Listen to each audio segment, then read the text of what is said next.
Hello, welcome to my channel. My name is Nisha. आज की video में हम बात करने वाले हैं about this book don't worry 48 lessons on achieving calm. ये बहुत ही इम्पोर्टेंट बुक है। क्यों? क्योंकि हमारी आजकल की जो लाइफ है वो बहुत फास्ट पेस्ड है। लगता है कई बार कि हम फिजिकली, मेंटली या इमोशनली बिल्कुल एग्जॉस्ट हो चुके हैं और फिर मन करता है सब कुछ छोड़ कर कहीं चले जाएं। पर मुझे एक बात बताइए, सब कुछ छोड़कर चले जाना ना तो इतना आसान होता है और ना ही ये किसी प्रॉब्लम का सॉल्यूशन है।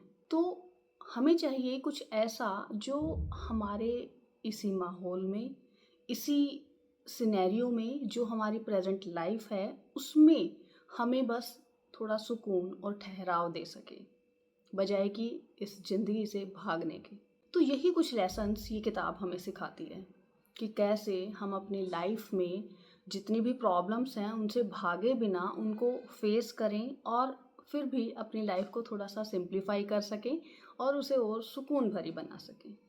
छोटे छोटे से लेसन्स हैं, 48 लेसन्स। इस बुक के अंदर 5 पोर्शंस में डिवाइड किया है ऑथर ने अपनी सारी टीचिंग्स को, और वो 5 जो भाग हैं उसमें भी 1-2 पेज के छोटे छोटे से लेसन्स हैं। अब इन लेसन्स को आप हैबिट्स कह सकते हैं या कुछ ऐसे चेंजेस हैं जो हमें अपने एटीट्यूड में करने पड़ेंगे या हमारे सोच में बदलाव लाना पड़ेगा, आदतों में बदलाव लाना पड़ेगा, जिसके बदलाव के कारण हमारे जीवन में एक्चुअल में बदलाव आना शुरू होगा और ये बदलाव होगा पॉजिटिव। इसके लिए हमें अपनी लाइफ में से बहुत मेजर चेंजेस नहीं करने हैं, छोटे छोटे से बदलाव हैं जो फ्री ऑफ कॉस्ट हैं। आपको उसके लिए पैसा खर्च करने की ज़रूरत नहीं है, बस थोड़ा सा यहाँ सोच में बदलाव लाना है, थोड़ा सा रूटीन दिनचर्या में, डेली की हैबिट्स में बदलाव लाना है। I will share 5 lessons from this book और हर एक पोर्शन में से मैं एक एक लेसन उठा के आपके साथ आज शेयर करने वाली हूँ। सबसे पहले बात करते हैं फर्स्ट पार्ट की, उससे हमें क्या लेसन मिलता है। तो जो पहला पार्ट है वो सिखाता है reduce, let go and leave behind. ये हमें क्या सिखाता है कि जो हमारे फिजिकल पोजेशंस हैं या हमने यहाँ जो इकट्ठा कर रखा है उसको रिड्यूस करना, उसको कम करना है, उसको लेट गो करना है, उसको छोड़ देना। जो चीज़ें हमारे काम की नहीं है उनको जाने दो, डिटैच होना सीखो। चाहे वो चीज़ें हैं, चाहे वो लोग हैं, चाहे वो एक्सपीरियंसेस हैं, ऐसे जो हमें तकलीफ़ देते हैं, दर्द देते हैं, उन्हें छोड़ना सीखो, डिटैचमेंट सीखो। और पास्ट को पास्ट में ही रहने दो, प्रेजेंट में जीना सीखो। चाहे हमारा पास्ट कितना भी अच्छा था या कितना भी बुरा था, पास्ट के एक्सपीरियंसेस जैसे भी रह चुके हैं उनको छोड़कर प्रेजेंट में जीना सीखो। तो इसी पार्ट से एक लेसन मैं आपके साथ शेयर करना चाहती हूँ। इट्स फोकस ऑन नाउ, यानी कि अभी प्रेजेंट में आप जहाँ हैं, जिस जगह पर हैं, जो भी हैं, उस पर फोकस कीजिए, ना कि पास्ट पर। एक छोटी सी पोयम है 3 लाइन की। Even the chipped bowl was a beautiful cherry tree on Mount माउंट योशिनो। माउंट योशिनो जापान में एक माउंटेन है जिस पर चेरी ट्रीज होते हैं। तो ये पोएम बताती है कि आज एक जो बाउल है, सेरेमिक बाउल, जो चिप हो चुका है, जो टूटा हुआ है, जिसके किनारे विनारे इधर से कहीं कहीं टूटे हुए हैं, क्रैक हो चुके हैं, वो भी कभी माउंट योशिनो पर एक ब्यूटीफुल ग्लोरियस चेरी ट्री होता था। हमारी लाइफ में जो है ना, कांस्टेंट चेंजेस आते रहते हैं। ये चेंजेस अच्छे भी हो सकते हैं, ये चेंजेस बुरे भी हो सकते हैं, और जो भी हमारे अराउंड है वो कंटिन्यूस चेंज होता रहता है। फिजिकल फॉर्म जो है वो भी चेंज होती है, हमारी मेंटल स्टेट भी चेंज होती है, सब कुछ चेंज होता है। तो हो सकता है हमारा पास्ट बहुत ख़राब रहा हो और आज हम अच्छी लाइफ जी रहे हैं, या हो सकता है पास्ट में हमारे बहुत ज़्यादा ग्लोरियस हमारा पास्ट था, आज हम स्ट्रगल कर रहे हैं। वही ये चिप्ड बाउल के साथ है कि वो आज दिखाई दे रहा है, ज़रूरी नहीं कि पास्ट में वो वही चीज़ था। वो पास्ट में, वो चिप्ड बाउल होने से पहले कभी एक नया बाउल भी रहा होगा, उससे पहले उसकी पास्ट लाइफ के बारे में भी बात कर रहे हैं। तो इट सजेस्ट कि आप हमेशा एक जैसे नहीं रहते, समय हमेशा एक जैसा नहीं रहता, यू कीप ऑन चेंजिंग। तो कई बार क्या होता है ना कि हमारे पास्ट में हमने कुछ ऐसा अचीव किया होता है या बहुत ग्लोरियस अगर हमारा पास्ट है तो हम उसके साथ बहुत ज़्यादा अटैच हो जाते हैं। बहुत बार लोगों को आपने देखा होगा ना, वो पास्ट की बातें करते रहते हैं, मैंने ये किया, मैंने वो किया। तो they are so much attached to their self image of that achievement. अब मैं ये नहीं कहूँगी कि अपनी अचीवमेंट्स को शेयर करना बुरा है या अपनी अचीवमेंट्स को सेलिब्रेट करना गलत है। डेफिनेटली हमें सेलिब्रेट करना चाहिए, but we can not stay there all the time ना। हमेशा हम उसी स्टेट में तो नहीं रह सकते हैं। हम उस पास्ट को कब तक रिपीट करते रहेंगे, कब तक उसको बार-बार बोलते रहेंगे उसके बारे में। आज हम जो हैं, हमें उसको पहले तो एक्सेप्ट करना है और फिर हमें उस एक्सेप्टेंस के साथ आज के अकॉर्डिंग हम जो हैं उसमें अपनी बेस्ट लाइफ को जीना है। हो सकता है कि पास्ट में हम बहुत कुछ कर रहे थे, आज नहीं कर रहे हैं, तो इसका मतलब ये नहीं है कि हमारी वैल्यू कम हो गई है। अब जो मैंने स्टार्टिंग में पोएम का एग्जाम्पल दिया उसी को ले लो। चिप बाउल जो है वो कभी बहुत नया, बिल्कुल नया सा बाउल रहा होगा, बहुत सुंदर सा, जब खरीद के लाया गया था। अभी उसमें क्रैक आ गए हैं, कहीं से इधर उधर से चिप हो गया। दैट डज नॉट मीन कि वो आज किसी काम का नहीं रहा है, उसकी वैल्यू कम नहीं हो जाती है। उसे भी अगर एक अच्छा सा डिलीशियस सा सूप बनाकर किसी को आप सर्व करेंगे तो वो बहुत अच्छा लगेगा उसको, जिसको आपने सूप सर्व किया है। तो वो जो बाउल है वो बेशक चिप्ड है, उसकी यूटिलिटी तो कम नहीं हुई ना। वैसे ही हम पास्ट में बहुत अच्छे थे, आज हमारी स्टेट चेंज हो गई है किसी भी कारण से। आप मान लीजिए आपकी लाइफ में कुछ बदलाव आ गया है, तो आपकी जो वैल्यू है वो कम नहीं हो जाती है। जब आप ट्रूली एक्सेप्ट कर लेते हैं ना कि जैसे ये चिप्ड बाउल है, बस उसकी इमेज को हमेशा ध्यान में रखना है कि एक चिप्ड बाउल है ना, उसकी वैल्यू कम नहीं होती है। उसका पास्ट कितना भी ग्लोरियस है, बट आज वो जो है वो है और उसकी भी वैल्यू है। तो वैसे ही हमारी लाइफ में भी अगर पास्ट में हम बहुत अच्छे थे, आज हमारे अंदर कोई प्रॉब्लम आ गई है या हमारी लाइफ वैसी नहीं है जैसी पहले थी, तो इट डज़ नॉट मीन कि हम रोते ही रहें। जहाँ हैं जैसे हैं खुश रहें। फालतू की चीज़ों को सोचने में लगी रहती है ना, वो वेस्ट नहीं होगी, क्योंकि आपको पता है कि आपके पास क्या रिसोर्सेज हैं, क्या आपकी एबिलिटीज़ हैं, उसके अकॉर्डिंग ही आप प्रेजेंट मोमेंट पर जो आपके पास है उसके अकॉर्डिंग काम करेंगे, तो आप उस एनर्जी को अच्छे से यूज़ कर पाएंगे। पोर्शन से एक लेसन मैं आपके साथ शेयर करना चाहती हूँ, which says reconsider the obvious. मतलब कि जो बहुत सारी ऐसी चीज़ें हमारी लाइफ में होती हैं जो हैं अच्छी हैं, बहुत अच्छी हैं, बट हम उनको बिल्कुल इग्नोर कर देते हैं, नोटिस भी नहीं करते, रिकॉग्नाइज भी नहीं करते हैं। और उन चीज़ों के बारे में, उन चीज़ों की वैल्यूज़ हमें तब मालूम होती है जब हम उन चीज़ों को खो चुके होते हैं, उसके बाद कुछ बच नहीं जाता है। इस चीज़ का सबसे बड़ा एक एग्जाम्पल ऑथर ने भी शेयर किया है कि हमारे पेरेंट्स, जिन्हें हम बिल्कुल फॉर ग्रांटेड लेके रखते हैं, हमें लगता है कि हमारे पेरेंट्स तो हमेशा हमारे साथ रहने वाले हैं, बिकॉज जब से हम पैदा हुए हैं हम उनको देखते आए हैं कि वो हमेशा हमारी हेल्प करते हैं किसी न किसी तरह से। उन्होंने हमारे लिए कितना कुछ किया है, बट हम कभी उस चीज़ को कंसिडर नहीं करते हैं कि वो हमारे लिए क्या कुछ कर रहे हैं या कितना कुछ उन्होंने हमारे लिए किया है आज की लाइफ में और पहले भी। हम सिर्फ उसको फॉर ग्रांटेड ले लेते हैं, हम कभी नोटिस भी नहीं करते हैं अपने पेरेंट्स के एफर्ट को। पर ऑथर ने शेयर किया अपना एक्सपीरियंस कि उन्होंने अपने फादर की कमी को तब महसूस किया जब उनके फादर उनकी लाइफ में नहीं रहे। देन ही रियलाइज कि कितना डिफ़िकल्ट है रिलेटिव्स से बात करना, उनको सेटिस्फाई करना, उनको हैंडल करना, जो उनके फादर कर लेते थे। जब तक उनके फादर उनकी लाइफ में थे उन्हें वो काम कभी करना नहीं पड़ा, तो उन्हें पता ही नहीं था कि उस चीज़ की कितनी इम्पोर्टेंस है। तो this is just an example. I am not saying कि सिर्फ पेरेंट्स ही ऐसे हैं जिनको हम नेग्लेक्ट कर लेते हैं। हम अपनी लाइफ की हर छोटी से छोटी चीज़ को नेग्लेक्ट करते हैं जो हमें मिली हुई है, उसकी हम बिल्कुल वैल्यू नहीं करते हैं। जैसे हमें खाना मिलता है, हमें एजुकेशन मिलती है, हम उसे इग्नोर कर लेते हैं। We take it for granted. Unnecessary चीज़ों को हम पकड़ के बैठ जाते हैं कि ये मेरी लाइफ में दुख है। हम ये कभी देखते ही नहीं है कि जो हमें मिला है, जो खाना हम ये सोच कर छोड़ देते कि ये टेस्टी नहीं है या मुझे पसंद नहीं है, मुझे नहीं खाना। सोचो किसी को वो खाना मिलता भी नहीं है। कोई ऐसा है जो खाना जिसको आप ठुकरा रहे हो, जिसको आप ठोकर मार रहे हो, उसके लिए कोई तरस रहा है, कोई भूखा बैठा है और आप उसे फॉर ग्रांटेड ले रहे हैं। वैसे ही लाइफ की और बहुत सारी चीज़ें हैं जिन्हें हम इग्नोर किए जाते हैं या कभी नोटिस भी नहीं करते हैं, क्योंकि हमारा जो नेचर है वो तो हमेशा कंप्लेनिंग रहता है। हम हमेशा सोचते रहते हैं कि ये सही नहीं है, मेरी लाइफ में ये कमी है, मुझे ये चीज़ और मिल जाए।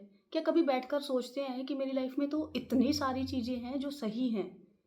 अगर हम उन चीज़ों पर फोकस रखें तो हमारी जो स्पिरिट है ना वो हमेशा हाई रहेगी। We will always feel happy, we will always feel blessed कि देखो इतनी सारी चीज़ें मेरी लाइफ में हैं। अपनी ब्लेसिंग्स को अगर हम काउंट करें, और ब्लेसिंग्स का मतलब ये नहीं है कि बहुत कुछ स्पेशल आपकी लाइफ में होना चाहिए। छोटी छोटी सी चीज़ें, कि आपके सर पर छत है, आपको भरपेट खाना मिल रहा है, आपके पास पहनने के लिए कपड़े हैं, कितनी सारी चीज़ें हैं जिनको हम इग्नोर कर देते हैं। फॉर एग्ज़ाम्पल, आपके ऑफिस में आपके बॉस ने आपको डांट दिया या ऑफिस में ऐसा माहौल हो रखा है कि things are not in your favour, then you will feel bad कि यार मेरे साथ ही ऐसा क्यों होता है। पर क्या आपने कभी सोचा कि आपके पास जॉब है और उस जॉब के लिए पता नहीं कितने लोग लाइन में लगे हुए हैं जिनको वो जॉब मिलती भी नहीं है। तो आप उस जॉब को फॉर ग्रांटेड ले रहे हैं, ना सिर्फ फॉर ग्रांटेड ले रहे हैं बल्कि आप उस जॉब के बारे में कंप्लेन भी कर रहे हैं कि मेरी तो ऐसी जॉब है, मैं ऐसा काम कर रहा हूँ और ऐसा माहौल है ऑफिस में, बॉस ऐसा है। हम कितनी चीज़ों की कंप्लेन कर रहे हैं ना, कंप्लेनिंग नेचर है। बट क्या कभी सोचा है कि वो अगर आपके पास नहीं होती तो आप क्या होते? वो जॉब अगर आपके पास नहीं होती, और कितने लोग हैं वो आपके जैसी लाइफ जो है जीना चाहते हैं, उनके पास नहीं है but still you are complaining. तो ये जो एटीट्यूड है या जो हमारी सोच है वो हमें बदलनी होगी। तो जब हम इस एटीट्यूड के साथ जीना स्टार्ट कर देते हैं ना कि मेरी लाइफ में तो कितनी सारी अच्छी चीज़ें हैं, कितनी सारी चीज़ें, जब हम सुबह उठते ही नोटिस करते हैं, वाओ आई एम थैंकफुल कि मेरे पास, मुझे एक नया दिन मिला है।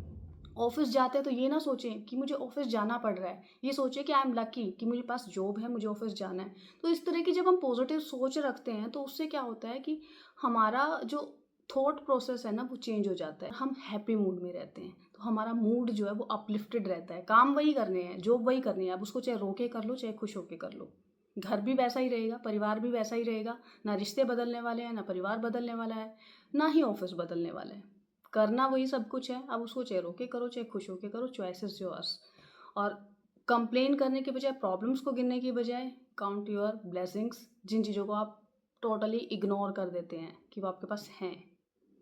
अब चलते हैं थर्ड पार्ट की तरफ। थर्ड पार्ट हमें सिखाता है कि अपने आप को एक्सेप्ट करो जैसे आप हो, स्टॉप कंपेयरिंग। आपकी लाइफ आपकी है, आप सबसे अलग हैं, इंडिविजुअल हैं, दूसरों के साथ खुद को कंपेयर नहीं करना। अब इस थर्ड पार्ट से एक लेसन शेयर करती हूँ आपके साथ। It is accept your circumstances whatever it may B.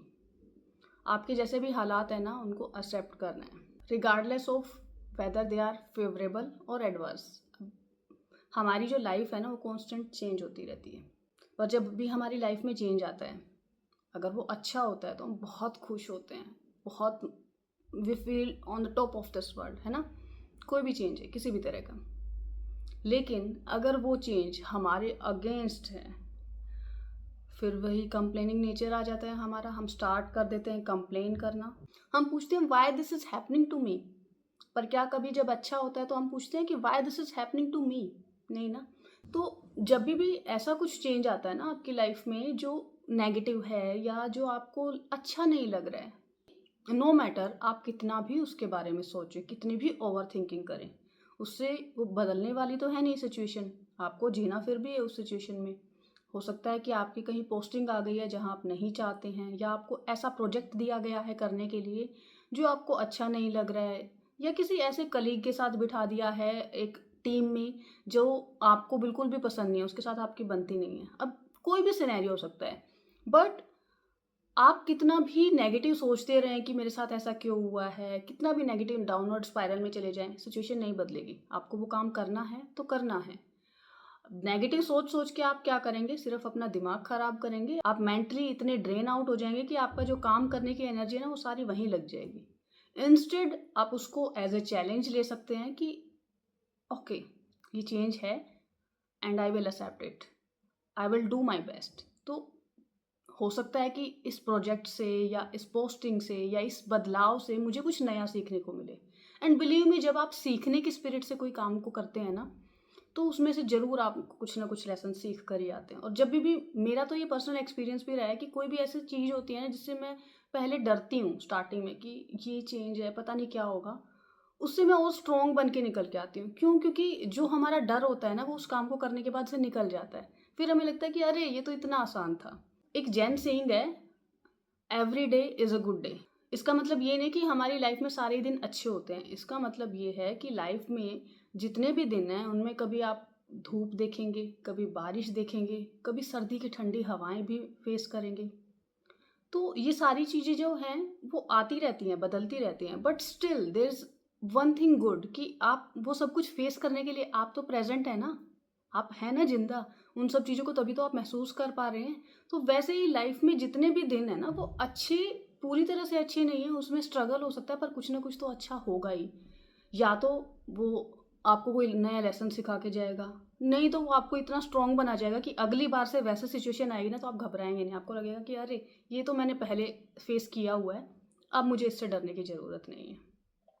तो मेन जो ये लेसन है इसका हमें याद क्या रखना है कि बदलाव जब भी हमारी लाइफ में आता है वो पॉजिटिव हो या नेगेटिव हो, वो हमारे फेवर में हो या हमारे अगेंस्ट हो। एक्सेप्ट इट ग्रेसफुली, उसको एक्सेप्ट करो और मूव ऑन। आप उसे बदल नहीं सकते तो उसे ग्रेसफुली एक्सेप्ट करना है, अपना मूड खराब नहीं करना है unnecessary. Move forward with the spirit of learning, with the spirit of courage, instead of feeling like a victim। तो ये चूज आपको करना है कि आप एक करेजियस हीरो की तरह फील करना चाहते हैं या विक्टिम की तरह फील करना चाहते हैं। Decide yourself. फोर्थ पार्ट, इसमें रिलेशनशिप्स के बारे में बात की गई कि हमारी लाइफ में रिलेशनशिप्स जो हैं उनका कितना मेजर रोल है और किस तरह से हमारी रिलेशनशिप्स हमें बनानी चाहिए और कैसे उनको हम बेहतर कर सकते हैं, इम्प्रूव कर सकते हैं। फॉर एग्जाम्पल कि हमें एक दूसरे की बातों को ध्यान से सुनना चाहिए, we should be a good listener. हमें अपने रिलेशनशिप्स में कभी भी प्रॉफिट लॉस को हमेशा पहले नहीं रखना चाहिए। रिश्ता जब अगर आप निभाना चाहते हो तो उसमें प्रॉफिट लॉस हर चीज़ में ना एक एक पैसे को गिनना नहीं होता है। रिश्ते को महत्व दीजिए, तभी वो रिश्ता फ्लॉरिश करेगा। चीट नहीं करना है। तो ऐसे बहुत सारे छोटे मोटे लेसन्स हैं रिलेशनशिप्स को इम्प्रूव करने के। इन्हीं में से एक लेसन मैं आपके साथ शेयर करना चाहती हूँ, मेकिंग गुड कनेक्शंस। ये बहुत ज़रूरी है। एक बच्चा जब बॉर्न होता है ना, कोई भी बच्चा कहीं भी किसी भी परिवार में, उसको बिल्कुल वो नहीं क्लियर और प्योर सोल होता है। उसको किसी के साथ कोई अटैचमेंट नहीं होती है, कोई किसी से नफरत नहीं, किसी से प्यार नहीं, कुछ नहीं होता। धीरे धीरे वो जैसे जैसे जितना बड़ा होता जाता है ना, उसे पता चलता है अच्छा ये मेरी मम्मी है, ये पापा है, ये फैमिली है। अब उसे वो सब चीज़ें तो क्या बाई बर्थ मिल गई। फिर उसका जो माइंड है, जो इमोशंस हैं, जो थॉट्स हैं, मन है, बुद्धि है, वो सब क्लाउडेड होने लगती है उन लोगों की सोच से जो उसके आसपास है। वो उसे इफ़ेक्ट करने लगते हैं जो आसपास के लोग हैं। अब धीरे धीरे वो बच्चा और बड़ा होता है तो घर से बाहर निकलता है, वहाँ से भी इन्फ्लुएंस मिलती है। लेकिन जैसे हमने जिस घर में जन्म लिया, तो उस घर में जन्म लेने से सिर्फ अपनी माँ से रिश्ता नहीं बनता है उस बच्चे का, पूरे परिवार से बनता है। पूरा परिवार उसे एज ए गिफ्ट मिलता है माँ के साथ साथ, है ना। तो पूरे परिवार के साथ, अब परिवार अगर अच्छी सोच वाला है तो उसे अच्छा रिजल्ट मिल रहा है। अगर परिवार में कुछ प्रॉब्लम्स रहती हैं, हमेशा कुछ झगड़ा रहता है, कुछ रहता है, तो वो बच्चा भी उसको सफ़र करता है। तो ऐसे ही हमारी लाइफ में हम जब भी किसी से रिश्ता बनाते हैं ना, तो वो सिर्फ एक इंसान से रिश्ता नहीं बनाते हैं, उसके साथ और भी रिश्ते हमारी लाइफ में जुड़ते चले जाते हैं, वैसे ही तरह के कनेक्शन जिससे हम रिश्ता बनाते हैं। तो इसलिए हमें जो भी रिलेशनशिप हम बनाते हैं ना, थोड़ा सोच समझ कर बनानी चाहिए कि किसकी संगत में हम जा रहे हैं। क्योंकि फॉर एग्जाम्पल जब हम शादी करते हैं, हमें लगता है कि ये इंसान हमें अच्छा लग रहा है, पर हमारी शादी उस इंसान से नहीं होने वाली है, उसके साथ उसका पूरा परिवार आने वाला है। तो वो उन सब के साथ भी हमारी रिलेशनशिप होगी और वो लाइफ जो है आगे की कैसी होने वाली है उन सब के ऊपर भी डिपेंड करती है। दोस्ती की बात करें तो अगर हम किसी से दोस्ती करते हैं तो जब एक अच्छे इंसान से अगर आप दोस्ती करोगे ना, तो उसके साथ आपके पास और भी लिंक आएंगे, जो उस आपके फ्रेंड के लिंक में जो और लोग होंगे वो भी अच्छे होंगे, उनसे भी आपके कॉन्टैक्ट बनते चले जाएंगे। तो ऐसे आपका धीरे धीरे एक अच्छे लोगों का नेटवर्क बनता चला जाता है। अब आपने एक अच्छा इंसान चूज़ किया, उससे नेटवर्किंग और आपकी बढ़ी, फिर और बढ़ी और बढ़ी, तो आप एक अच्छा पूरा आपने सर्कल क्रिएट कर लिया अपने अराउंड, जो आपको हेल्प करेगा अच्छी सोच रखने में, ग्रोथ में, हर चीज़ में ना पॉजिटिवली आपको सपोर्ट करेगा। वहीं अगर आपने एक गलत इंसान चूज़ कर लिया तो क्या होगा कि उसके साथ वही अगेन नेटवर्किंग होगी, उसके दोस्तों के साथ वो भी वैसे ही मिलेंगे और ऐसे धीरे धीरे आपको पता भी नहीं चलता है कि कब आपकी पूरी लाइफ में आपने मैस क्रिएट कर लिया है, सेम उसी तरह के लोग हो गए हैं। शायद आप इस चीज़ से रिलेट भी कर पाएँ कि आप एक ही पर्टिकुलर टाइप के लोगों से ज़्यादा बातचीत करते हैं या ज़्यादा दोस्ती करते हैं या ज़्यादा इंक्लाइंड फील होते हैं कि उन लोगों से आप कनेक्शन बिल्डअप कर पाएँ। तो वैसे ही लोग आपकी लाइफ में बढ़ते चले जाते हैं। इसलिए जब भी आप किसी से रिश्ता बनाते हैं ना, तो थोड़ा सोच समझ कर बनाएं, थोड़ा देखें कि ये इंसान कैसा है, क्योंकि वो एक अकेले इंसान से रिश्ता नहीं बनता, उसके साथ पूरा पूरा उसका नेटवर्क आता है, पूरे उसके जो कनेक्शन में लोग होते हैं उनसे भी आपका धीरे धीरे कनेक्शन बनता चला जाता है। तो चाहे आपको शादी करनी है या आपको दोस्ती करनी है, सोच समझ कर अच्छे रिश्ते बनाएं, अच्छे लोगों से बनाएं और रिश्तों को थोड़ा अच्छे से संभाल कर रखें, क्योंकि हमारी रिलेशनशिप जिन लोगों से है उससे हमारी लाइफ की क्वालिटी पे बहुत ज़्यादा इफेक्ट पड़ता है। Now comes fifth part. Fifth part में क्या है, ऑथर ने बताया कि हम चीज़ों के बारे में ज़्यादा सोचते जो है ना, जिस तरह से सोचते हैं उसको थोड़ा सा चेंज करने के लिए उन्होंने बताया है। उन्होंने मनी के बारे में बात की कि पैसे के बारे में हमारे कैसे विचार होने चाहिए, as a parent, as a lover, as a married couple, या हमारी जो लास्ट की स्टेज आती है जब हम एज होना स्टार्ट हो जाते हैं, बुढ़ापा आने लगता है, तब हमारी लाइफ में किस तरह के बदलाव आते हैं। तो ऐसे अलग अलग कुछ टॉपिक्स के बारे में बात की है, तो उन्हीं में से एक टॉपिक मैंने उठाया है, इट्स अबाउट लव। तो इसके बारे में ऑथर ने जो बताया है ना, बहुत खूबसूरती से बताया है। उन्होंने कंसेप्ट शेयर किया है कि एक जापानीज कंसेप्ट है हरा हाचीबू, जो कहता है कि हमें खाना 80% पेट फुल होने तक खाना चाहिए। यानी कि ऐसे नहीं कि भर भर के बस खाए जा रहे हैं, हमारा पेट जब 80% फुल हो जाए इतना ही हमें खाना खाना चाहिए। तो इस कंसेप्ट को जो खाने से रिलेटेड है, क्योंकि अगर हम ज़्यादा खा लेंगे, बिल्कुल पेट फुल हो जाएगा ना, तो उस टाइम तो हमें मज़ा आ रहा होता है, खाते हुए टेस्टी लगता है खाना, बाद में परेशानी होती है। तो वैसे ही रिलेशनशिप के बारे में इस कंसेप्ट को ऑथर ने अप्लाई किया है कि जब भी हम किसी के साथ रिलेशनशिप में हैं, वी लव समवन, तो आप ये एक्सपेक्ट मत करो कि 100% आप उसे जानते हो, 100% आप उसे समझते हो और 100% वो आपको जाने और समझे। इट्स इम्पॉसिबल कि आप 100% किसी को जानते हो, क्योंकि कोई कहाँ बोर्न हुआ है, उसने अपने थ्रू आउट लाइफ में क्या क्या किया है, कंप्लीटली आपको तो समराइज करके कितना बता सकता है कोई इंसान। तो 100% तो आप किसी को नहीं जान सकते। बट फिर भी अगर आप बिल्कुल ही एक दूसरे से अनजान हो, कुछ भी नहीं जानते हो, 50% भी नहीं जानते हो, then that is again a sign of concern. तो ऑथर कहते हैं कि जब आप किसी से फर्स्ट इम्प्रेशन पर अट्रैक्ट होते हैं, हो सकता है कि कोई ऐसा इंसिडेंट हुआ है या कोई ऐसा बिहेवियर या पर्सनैलिटी ट्रेट या किसी की अपीयरेंस, मेजर जो मेनली लोग एक दूसरे के करीब आते हैं वो अपीयरेंस के कारण आते हैं। कुछ केसेस में ऐसा होता है कि कोई ऐसा इंसिडेंट या बिहेवियर होता है जो हमें दूसरे का अच्छा लग जाता है। अब वो जो फर्स्ट इंप्रेशन जो भी कुछ रहा हो, उसके बाद जब हम करीब आते हैं तो हमें एक दूसरे के बारे में जानना चाहिए, कि थोड़ा सा एनालाइज करना चाहिए किस तरह की पर्सनैलिटी हम दोनों की है। क्योंकि अगर आपने एक दूसरे की पर्सनैलिटी को ठीक से नहीं समझा, तो ये बाद में प्रॉब्लम क्रिएट कर सकता है। क्योंकि ये वाला जो फेस होता है, इनिशियल स्टेज पर तो हम प्रिटेंड भी करते हैं, हम एडजस्ट भी कर लेते हैं, पर वो एडजस्टमेंट कितने दिन चलेगी?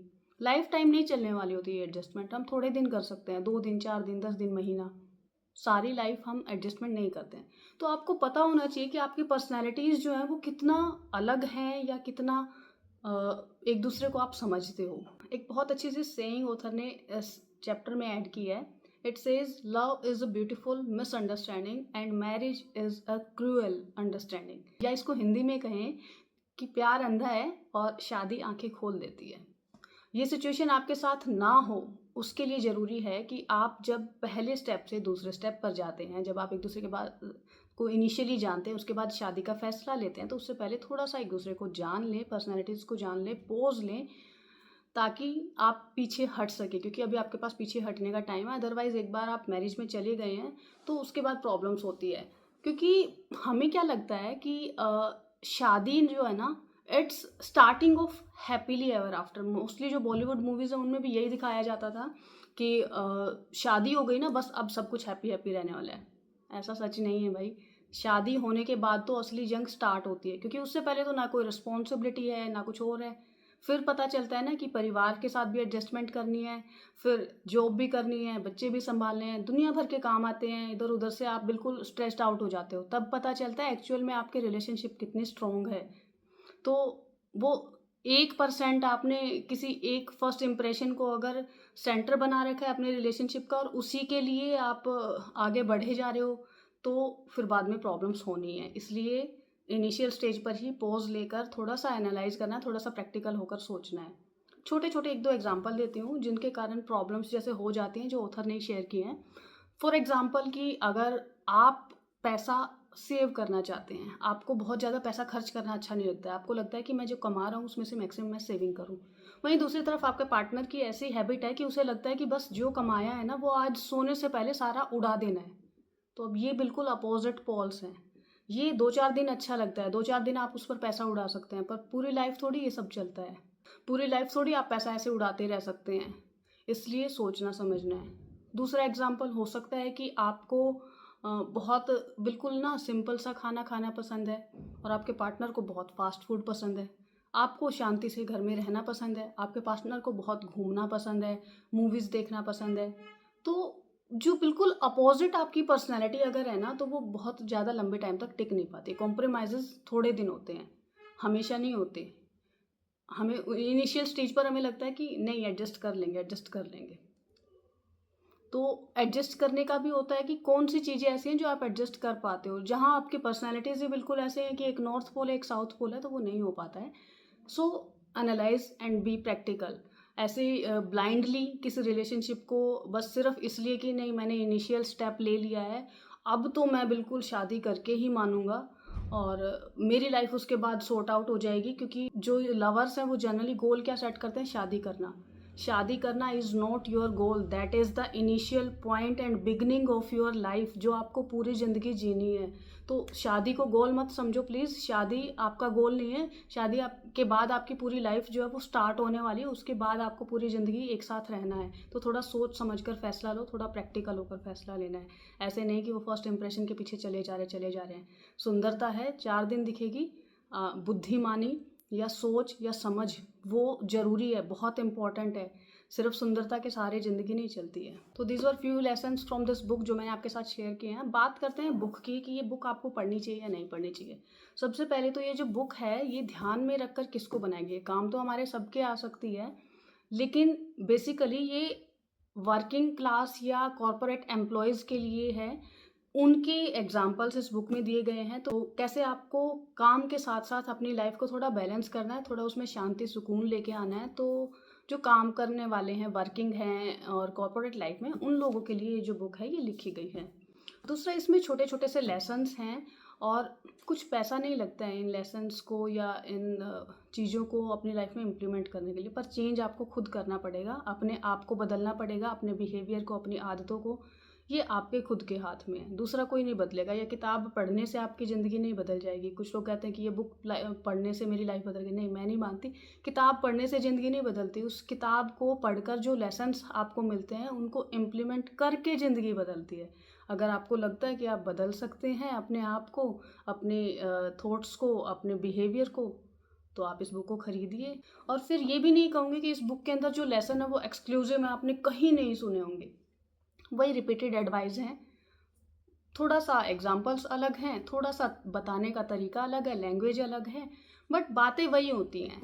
अब वो डिपेंड करता है कि आपको कौन सी बात या कौन सा एग्जाम्पल स्ट्राइक कर जाता है और जिसके कारण आप खुद को चेंज कर लेते हैं या अपने अंदर थोड़ा सा बदलाव ले आते हैं।